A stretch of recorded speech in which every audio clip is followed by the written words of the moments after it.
teraz jedziemy na tą górę. Witajcie, dzisiaj wam pokażę jedną z gór, na którą... To jest chyba tutaj.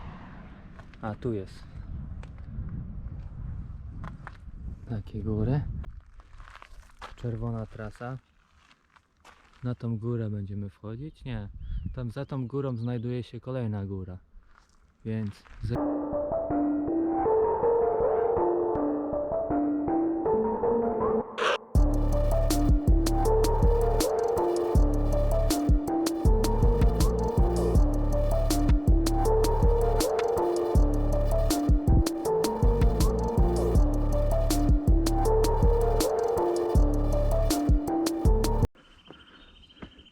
Ptaszki ładnie śpiewają.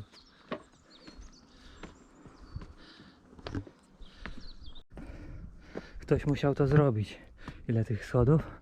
I tak cała trasa w takich schodach.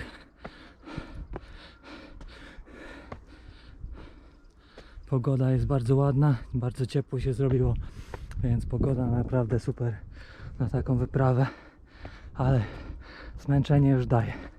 Niby tylko takie schody, ale jednak. No, to idziemy dalej. No, muszę powiedzieć wam, że ta trasa jest hardkorowa. Takie schody, taki widoczek z góry. Już zmęczony, ale idziemy.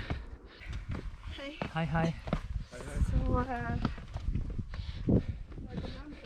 Nie jesteśmy sami.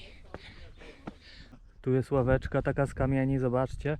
Piękna ławeczka. Odpoczywamy sobie właśnie. Tu pokażę wam widok piękny. Okolice, wyspy, morze. Cudowny widok. Pierwszy punkt zaliczony. Tam jeszcze śnieg się utrzymuje.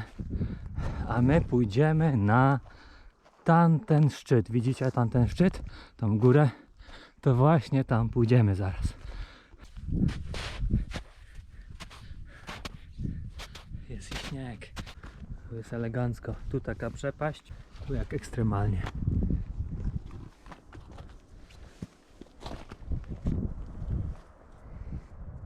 Wow. Juhu!